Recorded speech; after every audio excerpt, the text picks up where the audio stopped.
Hello everyone, and welcome back to the FiberMania laboratory.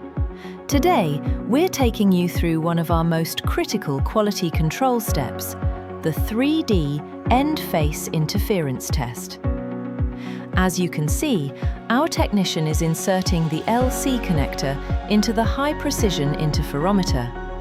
Within seconds, the software generates a 3D topographical map of the ceramic ferrule. We aren't just looking for scratches, we are measuring the exact curvature radius, apex offset, and fiber height to the nanometer. At FiberMania, a pass on the screen means a guarantee of long-term reliability for your network. Because when it comes to high-speed data, every nanometer counts. Thanks for watching.